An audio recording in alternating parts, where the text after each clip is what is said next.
جو کہتے ہیں کہ جی بڑھتی نہیں ہے، یہ وہ وقت ہے کہ انسان ہر طریقے سے کامل ہو جاتا ہے۔ کامل سے مراد اپنے خواص کے لحاظ سے کامل ہو جاتا ہے، اپنی پراپرٹیز کے لحاظ سے کامل ہو جاتا ہے، علم و عقل کے لحاظ سے کامل ہو جاتا ہے، میچورنس اس میں آ جاتی ہے۔ اور پھر یہ 40 کا جو فگر ہے یہ بڑا دلچسپ ہے، اس کی حکمت اللہ رب العزت جانتا ہے۔ اب دیکھیں جب حضرت موسیٰ علیہ السلام کو اللہ پاک نے تورات دینے کے لیے بلایا تھا پہاڑ پر، کوہ طور پر غالباً، تو اللہ پاک نے ان کو 40 راتیں رکنے کے لیے کہا تھا۔ یہ 40 کا فگر یہاں آ گیا۔ اسی طرح جو آپ دیکھیں کہ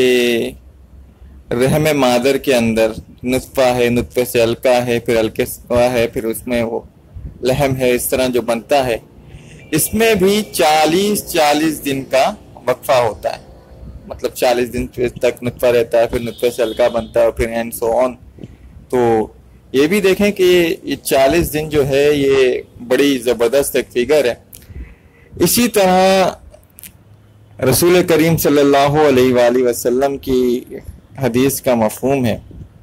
کہ جو شخص مدینے میں 40 وقت، اب اس میں کنفرمیشن دیکھنی ہوگی کہ 40 دن کی بات ہے یا 40 وقت کی بات ہے، نماز پڑھے، غالباً 40 دن کی بات ہے، بنا اس طرح نماز پڑھے کہ اس کی کوئی بھی نماز فوت نہ ہو، اس کی تکبیر اولا فوت نہ ہو، 40 دن تک وہ نماز پڑھے، باجماعت نماز ادا کرے، تو اللہ پاک اس کے نفاق سے بری کر دیتے ہیں۔ نفاق یعنی کہ اچھا نفاق آپ سوچیں گے کہ رسول کریم صلی اللہ علیہ وآلہ وسلم کے زمانے میں جو اتنے عبداللہ بن ابی اور دوسرے صحابی تھے، صحابی کہنا تو ان کو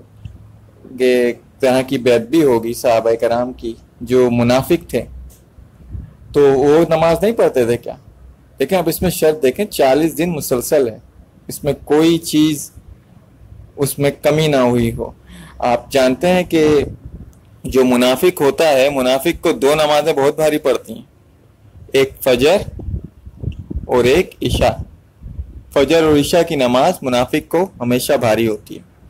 پھر منافق کی ایک پہچان یہ بھی ہے، بات کرتا ہے تو جھوٹ بولتا ہے، وعدہ کرتا ہے تو وعدہ خلافی کرتا ہے، امانت میں خیانت کرتا ہے۔ بہرحال تو رسول کریم صلی اللہ علیہ وآلہ وسلم کا یہ 40 دن کا اس میں ذکر ہے، اور اس میں ایک جگہ اور ذکر ہے کہ اللہ پاک اسے جہنم سے آزادی نصیب فرما دیتے ہیں۔ اچھا اسی طرح آپ دیکھیں کہ جو چلہ لگایا جاتا ہے وہ بھی 40 دن کا ہوتا ہے۔ اچھا آپ مختلف اولیاء اللہ کے آپ واقعات کو اگر پڑھیں، ان کی زندگی کے مطالعہ کریں، تو اس میں بھی آپ کو چلے کا ذکر ملے گا، 40 دن ایک جگہ گزارنا۔ ابھی ہماری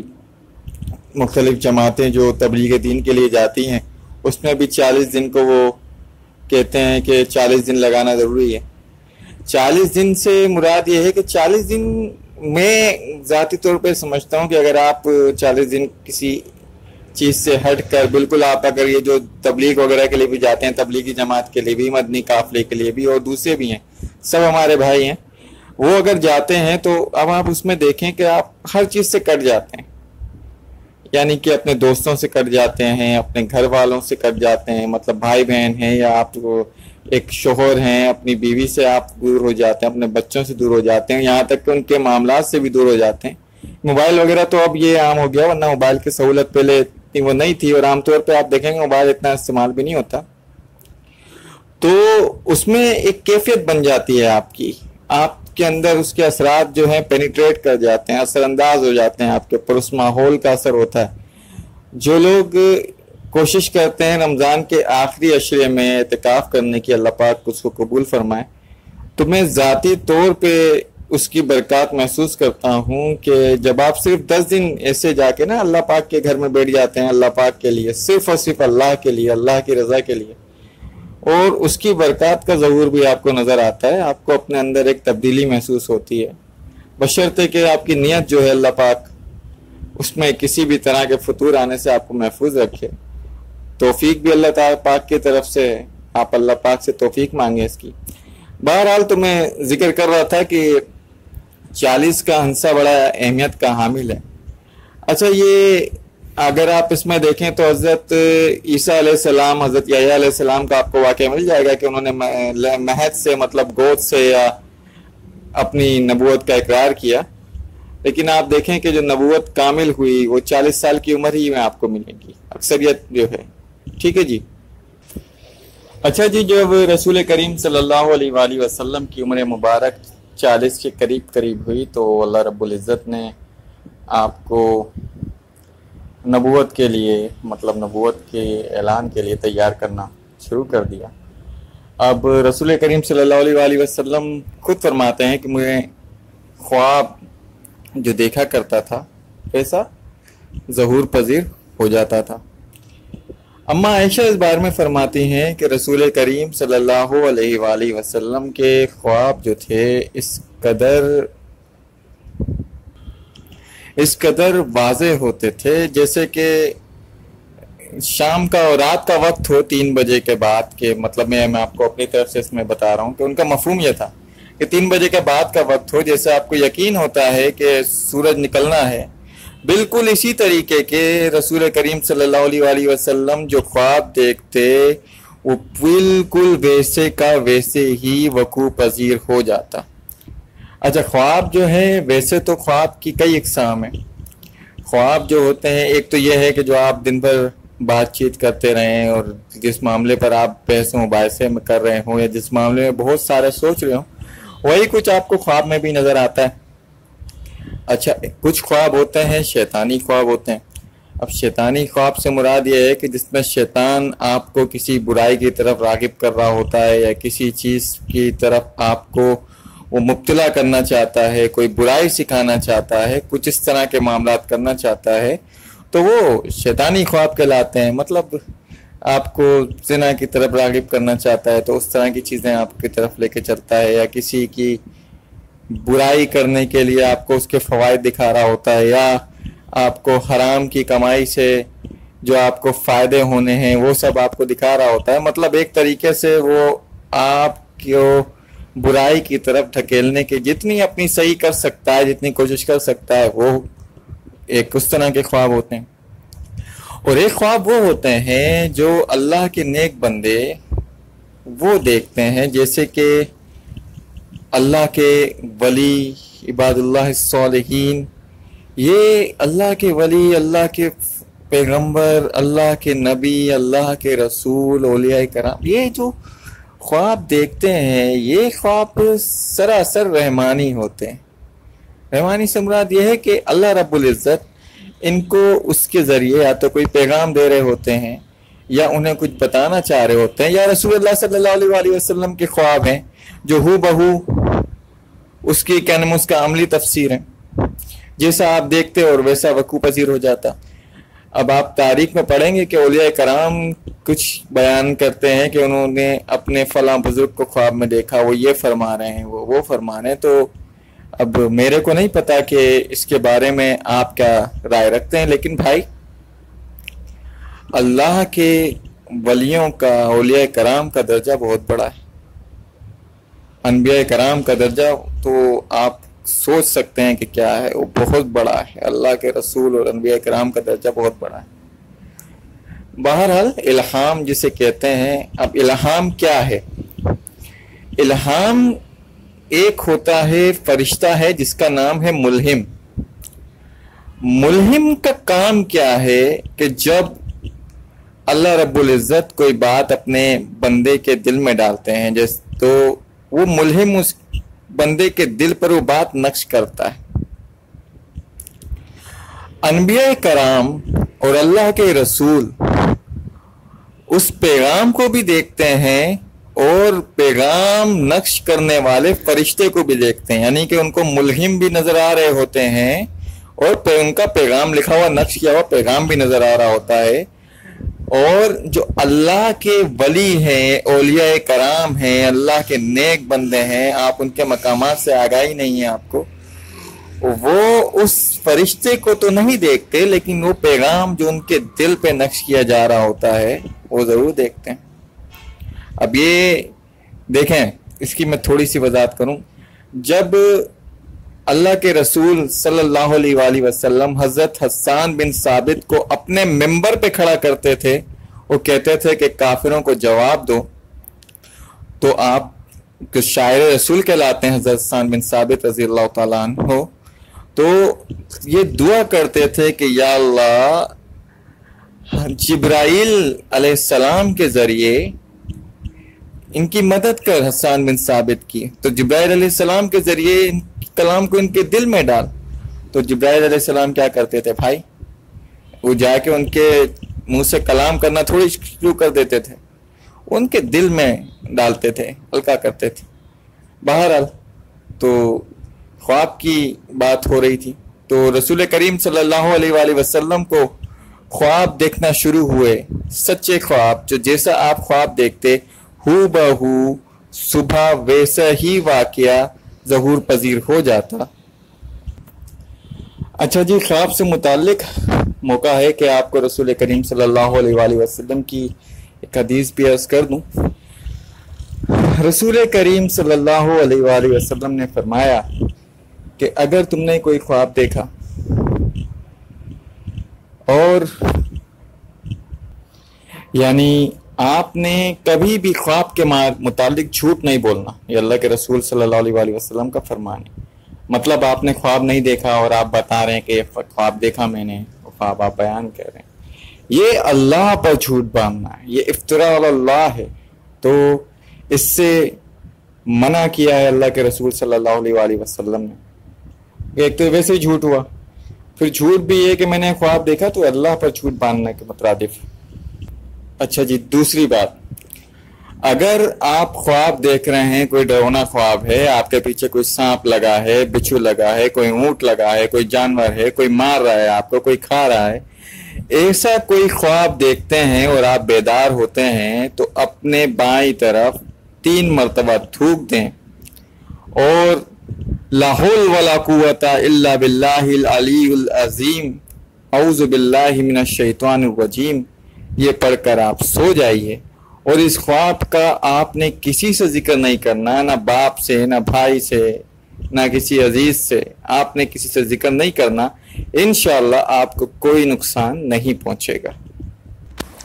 اچھا جی، نمبر 3 اسی سے متعلق اہم بات، رسول کریم صلی اللہ علیہ وآلہ وسلم نے فرمایا کہ اگر آپ کوئی خواب دیکھیں، خواب ایسا ہے جو آپ کی نظر میں بہت اچھا آپ کو معلوم ہوتا ہے، تو اس کا جو آپ ذکر کریں اپنے کسی دوست سے کریں جو صاحب علم ہو، کوئی عالم ہے، کوئی اللہ کا دین ہے، کوئی علم رکھنے والا ہے، کوئی جاننے والا ہے. اپنے خواب کو آپ اس سے بیان کریں اگر آپ کو اس کی تعبیر میں کوئی شک ہے، اور اس معاملے میں احتیاط کریں. ٹھیک ہے نا جی؟ اب آپ نے کسی ایسے آدمی کو بتا دیا جو نہیں جانتا کچھ کی کچھ، وہ آپ کو تعبیریں بتا رہا ہے، تو رسول کریم صلی اللہ علیہ وآلہ وسلم فرماتے ہیں کہ یہ اس طرح ہے کہ ایک پرندے کے ہاتھ میں دانہ ہے کہ بے احتیاطی سے وہ گر جائے گا.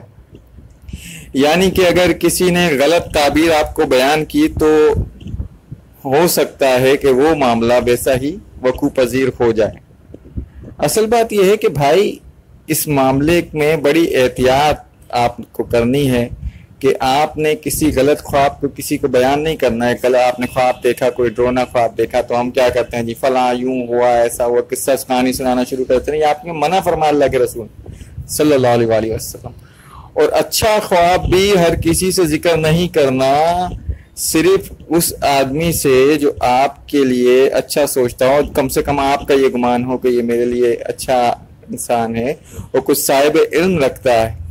کچھ صاحب علم ہے، علم رکھتا ہے، صرف اسی سے آپ نے بیان کرنا ہے. اچھا، کچھ مذاق خیز لوگوں کی میں باتیں سن رہا تھا، اتفاق ہے کہ میں نے سوچا اب آپ سے عرض کر دوں. تو وہ کہتے ہیں کہ جو خواب ہے وہ آپ کا جو پیٹ خراب ہوتا ہے اس کی وجہ سے آپ کو خواب آتے ہیں، ورنہ آپ کو خواب نہیں آتے. اب ان کو حالانکہ اپنے مسلمان ساتھی ہیں، اب ان کو میں وہ واقعہ یاد دلاتا ہوں کہ فرعون نے خواب دیکھا تھا تو کیا اس کی تعبیر بتائی تھی نجومیوں نے. جب کیا نام اس کا حضرت یوسف علیہ السلام کا واقعہ ہے، جب آپ قید میں تھے تو وہاں قیدیوں میں دو انہوں نے خواب سنائے، ایک کو ان کو حضرت یوسف علیہ السلام نے فرمایا آپ کو رہا کر دیا جائے گا، دوسرے کو بولا آپ کو دار پہ چڑھا دیا جائے گا اور آپ کے سر کو کوے اور چیلیں کھائیں گے۔ وہ واقعہ پورے نہیں ہوئے۔ پھر وہی واقعہ ہے کہ اس جو سلطنت کا بادشاہ تھا اس نے خواب دیکھا کہ 7 سوکھی ڈالیاں اور 7 بھری ہوئی بالیاں، مطلب گندم کی بالیاں ہوتی نا، 7 سوکھی اور 7 بھری ہوئی۔ پھر اس نے خواب دیکھا کہ جی 7 دبلی گائیں 7 موٹی گائیں کو تندرست گائیں کو کھا رہی ہیں۔ اس کا بیان اس کی تعبیر کس نے بتائی؟ اس کو تعبیر بتائی کس نے؟ حضرت یوسف علیہ السلام نے۔ حضرت یوسف علیہ السلام نے بتایا کہ بھائی 7 سال اچھی فصلیں ہوں گی، خوشحالی ہوگی، خوب بہترین فصل ہوگی، اور پھر 7 سال بعد سختی کے رہیں گے، اس میں قحط ہوگا، تو آپ یہ جو فصل ہوگی اس کو آپ حفاظت سے رکھیں، علیحدہ نہ کریں، اس کو جمع کر کے رکھیں آپ۔ تو بھائی خواب جو ہے یہ حقیقت ہے۔ اب آپ ہر چیز کو اس طرح مت دیکھا کریں جس طرح آپ اپنے آپ کو عقل کل سمجھتے ہیں۔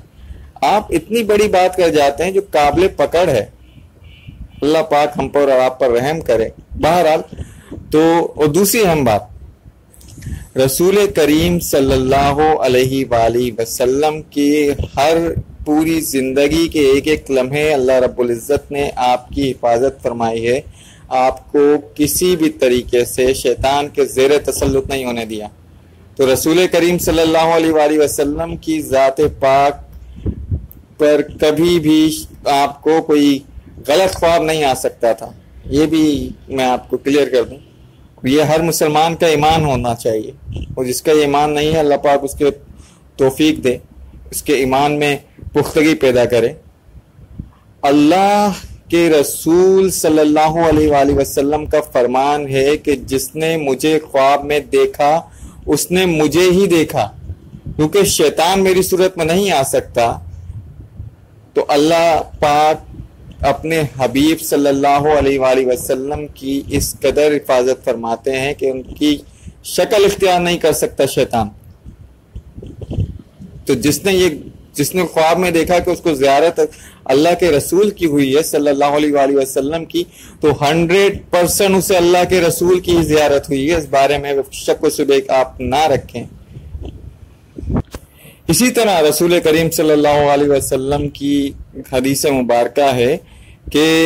میں خاتم النبیین ہوں، یعنی کہ میرے پاس سارے بات تو مرحلے تو ختم ہو گئے، ہاں لیکن کچھ مبشرات ہیں، کچھ خواب ہیں جو بندہ صالح خود دیکھتا ہے یا اس بندے صالح کے لیے کوئی اور دیکھتا ہے۔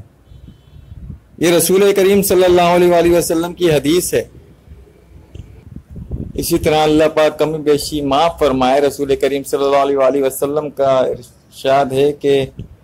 یہ نبوت جو ہے یہ 46ویں نبوت خواب جو ہیں یہ نبوت کے 46ویں حصے میں سے ایک حصہ ہے، یعنی کہ ایک جز ہے، کچھ اس طرح کا مفہوم ہے۔ اللہ پاک کمی بیشی معاف فرمائے۔ اور اسی نقطے کو لے کر غلام احمد قادیانی ملعون نے اس کا فائدہ اٹھانے کی کوشش کی اور اپنی نبوت کا دعویٰ کیا کہ جب ایک جز باقی ہے تو نبوت ختم تو نہیں ہو گئی۔ لعنت اللہ علیہ، اس پر اللہ کے رسول کی، تمام فرشتوں کی اور تمام مسلمانوں کی اور تمام انسانوں کی، تمام مخلوقات کی اس کے اوپر لعنت ہو۔ اللہ پاک اسے جہنم کے بدترین طبقے کے ڈالے اور اس کے فالوور کو بھی، اس کے ماننے والوں کو بھی اللہ پاک سب کو نیست و نابود فرمائے۔ تو رسول کریم صلی اللہ علیہ وآلہ وسلم کے خواب بالکل حقیقت ہو جایا کرتے تھے۔ پیارے دوستوں، یہ ہمارا آج کا لیکچر یہاں ہم اختتام پذیر کرتے ہیں، اس کا اختتام ہوا چاہتا ہے۔ اللہ پاک میری، آپ کی اور تمام امت مسلمہ کی حفاظت فرمائے، ہمیں شیطانی وسوسوں سے دور فرمائے۔ اور یاد رکھیں اللہ پاک نے ہمیں قرآن پاک کے بالکل آخر میں جب آپ قرآن پڑھتے ہیں تو آپ کو 2 صورتیں ملتی ہیں، سورہ فلق اور سورہ ناس۔ اگر آپ سے ہو سکے تو اول و آخر درود شریف کے بعد ہر نماز کے بعد ایک مرتبہ سورہ فلق اور ایک مرتبہ سورہ ناس پڑھ کر اپنے اوپر دم کر لیں. انشاءاللہ اللہ پاک آپ کو وسوسوں سے اور جو بھی شیطانی عمل ہیں، مطلب کوئی جادو ہے، کوئی نظر ہے، اس سے اللہ پاک آپ کو محفوظ فرمائے گا. اللہ پاک میری اور آپ کی حفاظت فرمائے، میری اور آپ کی ایمان کی حفاظت فرمائے، اور رسول کریم صلی اللہ علیہ وآلہ وسلم کے مبارک طریقوں پر، مبارک سنت پر عمل کرنے کی توفیق عطا فرمائے. اقام دین کے لیے، اقامت دین کے لیے اپنا سب کچھ قربان کرنے کی ہم میں جذبہ پیدا فرمائے، ہمیں توفیق دے، کیونکہ توفیق اللہ ہی کی طرف سے اور ہم اسی پر توکل کرتے ہیں.